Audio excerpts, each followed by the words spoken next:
allazina yu'minuna bil ghaib. Sifatan orang-orang yang beriman kepada Allah yang pertama adalah mengimani, meyakini yang selama ini kita mengaku ahli sunnah, yang mengaku umat Nabi. Tapi kenapa kita ketika mau masuk jamban tidak membaca doa? Padahal doa ini adalah doa perlindungan yang dianjurkan oleh Rasulullah SAW.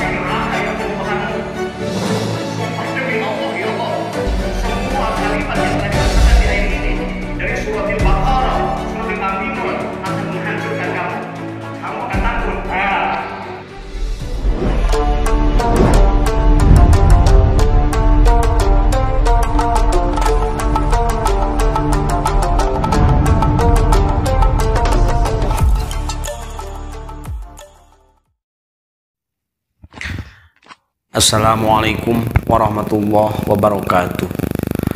Salam sehat, salam bahagia dan sejahtera selalu. Sahabatku, saudaraku, kaum muslimin muslimat dimanapun berada.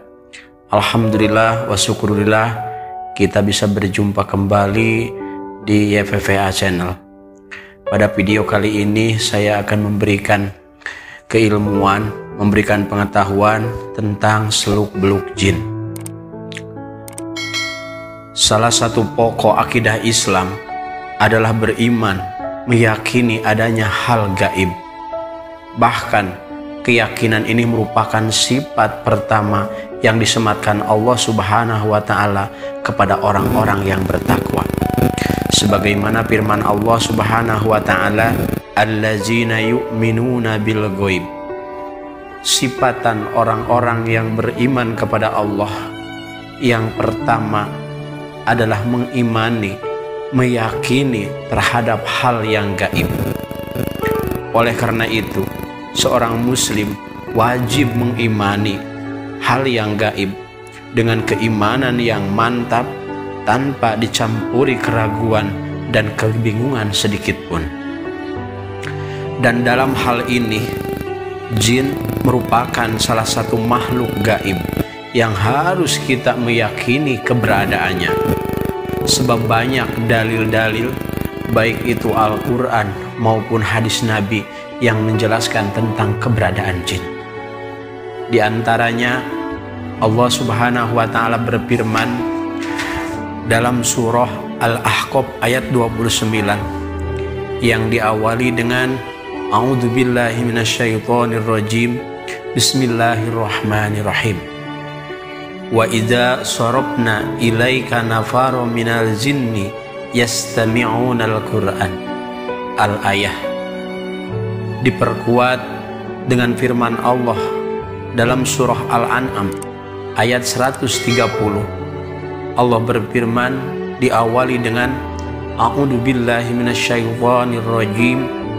Ya ma'syarul jinni wal insi in istata'tum an tanfudu min aqtaris samawati wal ardh. Al-ayah.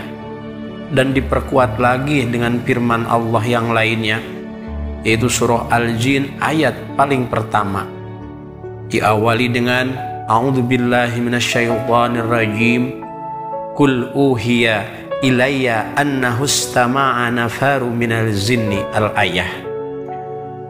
Diperkuat dengan surah Al-Jin ayat 6, diawali A'udzu billahi minasyaitonir rajim wa annahu kana rijalu minal ins ya'uduna birijali minal jinni fajaduhum rohaqo. Ayat-ayat yang telah saya bacakan tadi ini adalah bukti bahwa jin itu adalah ada, diciptakan oleh Allah Subhanahu wa Ta'ala, dan kita sebagai umat Islam harus meyakini hal itu. Bukan hanya Al-Quran, tapi Rasulullah SAW telah bersabda. Hadis ini diriwayatkan oleh Imam Muslim yang pertama. Dilanjutkan hadis yang diriwayatkan oleh Imam Sa'id Al-Khudri, dan diriwayatkan lagi oleh Imam Bukhari Muslim, bahwa Rasulullah SAW bersabda, sesungguhnya Allah menciptakan malaikat dari cahaya, dan Allah menciptakan bangsa jin dari api, dan Allah menciptakan manusia dari tanah liat. Hadis dan Al-Quran yang telah saya bacakan tadi menjadi bukti bahwa keberadaan jin itu harus diimani oleh kita sebagai umat Islam. Lalu dari mana asal-muasalnya jin itu? Asal penciptaan jin itu banyak sekali, baik Al-Quran ataupun hadis Nabi yang secara qat'i, secara pasti, akurat menunjukkan bangsa jin diciptakan oleh Allah Subhanahu wa Ta'ala dari api. Hal ini diperkuat oleh firman Allah Subhanahu wa Ta'ala dalam surah Ar-Rahman ayat 15. Wa khalaqal janna min marijim min nar. Dan Allah menciptakan jin dari nyala api. Bukan hanya surah Ar-Rahman, tapi Allah memperkuat dalam surah Al-Hijr ayat 27. A'udzubillahi minasyaitonir rajim. Bismillahirrahmanirrahim. Wal jan khalaqnahu min qablu min naris samum. Dan Allah menciptakan para jin sebelum Nabi Adam.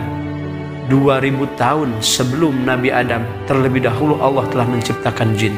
Dan jin diciptakan dari samum, artinya adalah dari api yang sangat panas. Dan Nabi Adam diciptakan oleh Allah, yaitu dari tanah.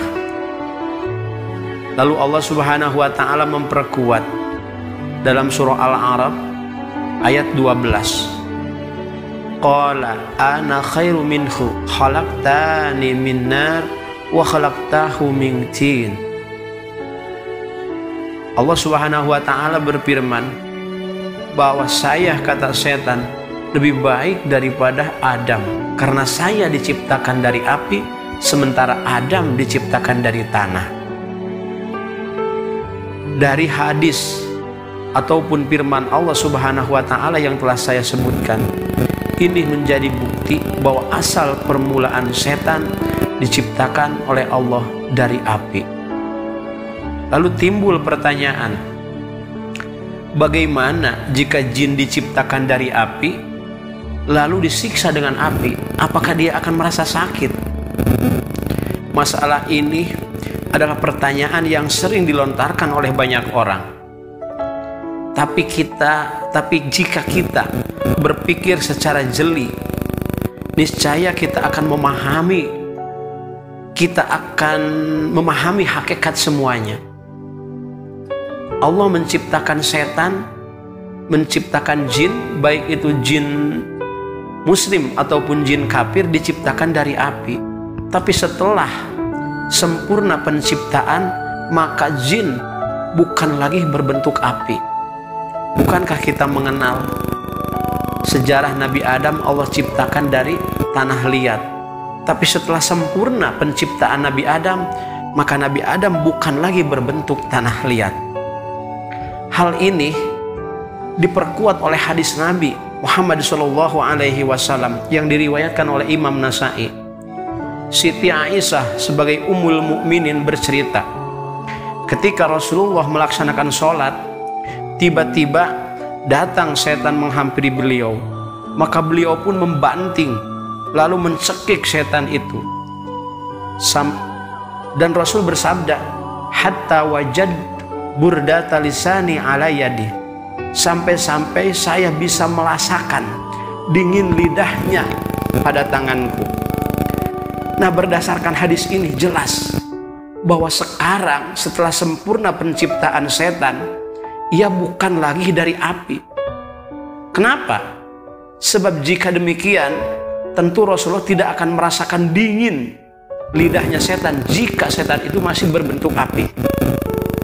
Dan di antara hadis lain menjelaskan, inna aduwallah iblis ja'a bisyihabin minan nar liyaj'alahu fi wajhi. Sesungguhnya musuh Allah adalah iblis. Dia datang membawa pelita, membawa obor dari api, dan hendak melemparkannya ke wajahku, kata Nabi. Dan di dalam hadis yang diriwayatkan oleh Imam Malik dalam kitabnya, yaitu kitab Muwatta, ketika Rasulullah sedang melaksanakan Isra, Rasulullah melihat jin ibrit yang mengejar sambil membawa seberkas api. Setiap kali menoleh, beliau selalu melihatnya. Lalu malaikat Jibril berkata kepada beliau, "Maukah Anda aku ajari beberapa kalimah, beberapa doa?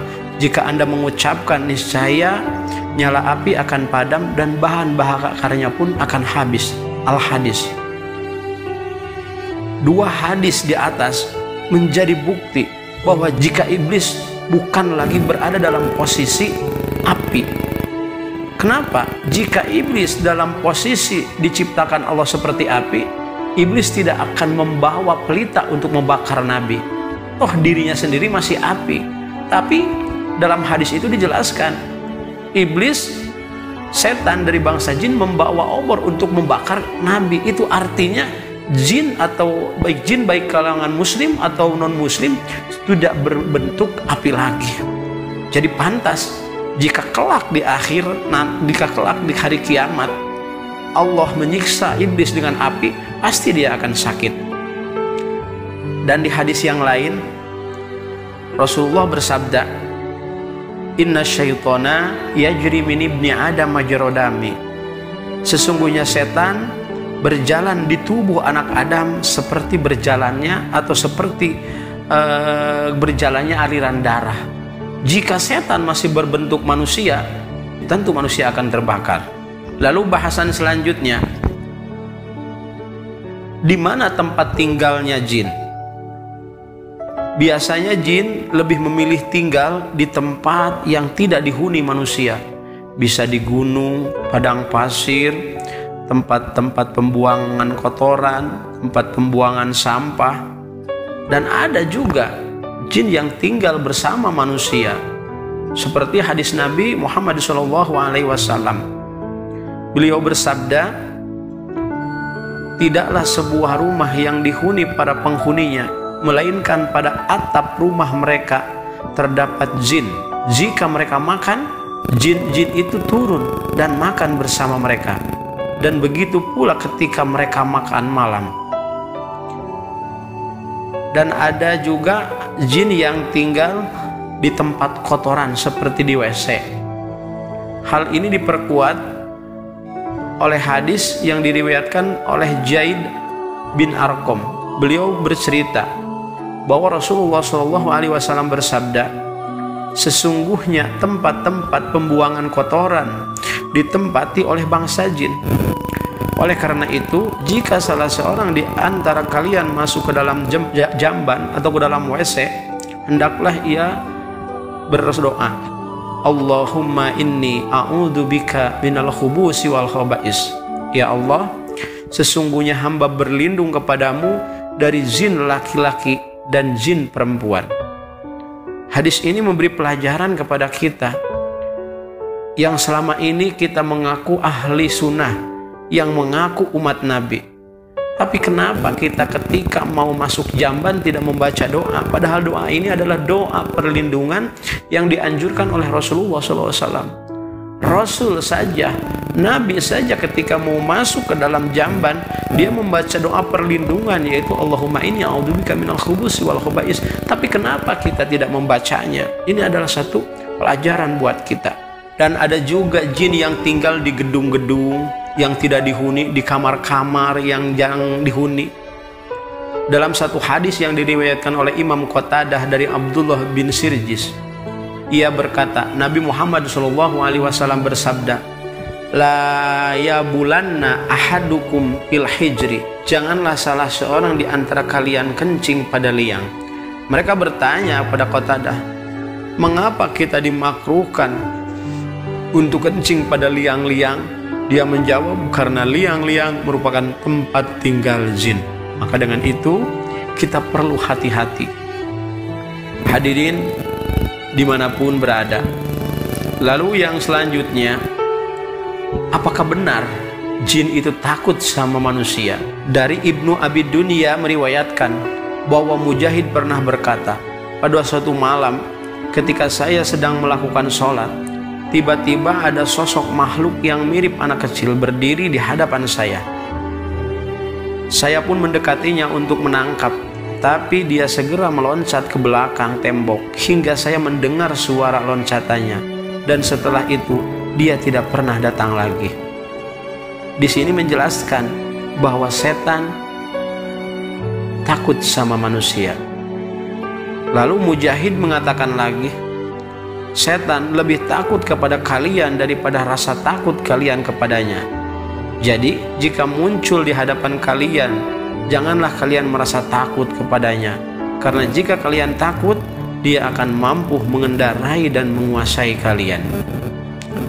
Dalam satu kisah, ada rombongan yang sedang melakukan perjalanan, dan rombongan itu melintas ke suatu lembah.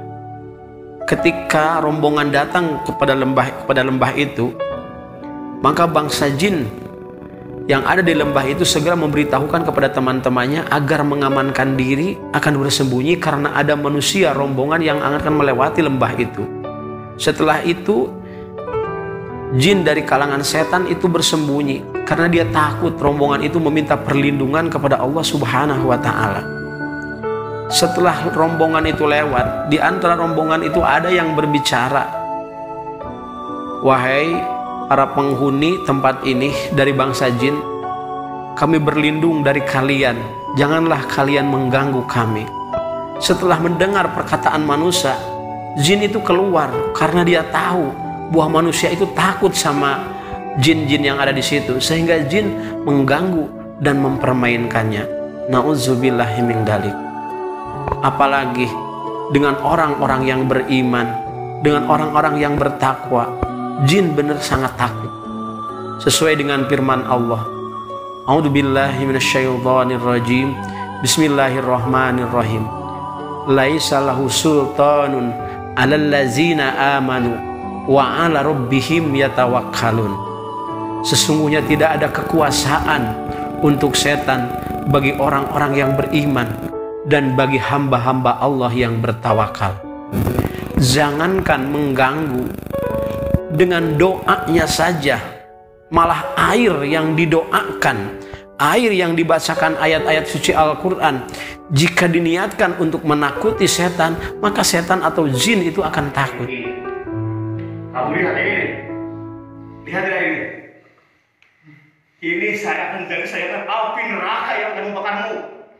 Sumpah demi Allah, ya Allah, semua kalimat yang telah dibacakan di air ini dari suratil Baqarah, suratil Al-Imran akan menghancurkan kamu. Kamu akan takut. Takut kamu. Takut kamu. Ini air, sumpah demi Allah, ini air akan menghancurkanmu. Kamu takut tidak ini? Takut? Kamu keluar? Atau saya? Ampun. Matikan saya. Ampun. Air ini. Ampun. Kamu tidak mau. Kamu mau keluar tidak? Tidak. Saya takut sama Tuhan saya. Kamu mau keluar tidak? Ya, takut sama Tuhan saya. Saya bilang, kamu jangan takut sama siapa. Allah yang akan menjagamu. Tapi kamu masuk Islam. Kamu mau masuk Islam enggak? Saya tidak akan memaksa, karena tidak ada paksaan dalam agama. Rasulullah Shallallahu Alaihi Wasallam bersabda, "Idza qultaha la yuqarribuka syaitan hatta yusbiha." Jika kamu membaca ayat kursi, setan tidak dapat mendekatimu hingga pagi hari. Jangankan mengganggu, mendekati saja tidak bisa.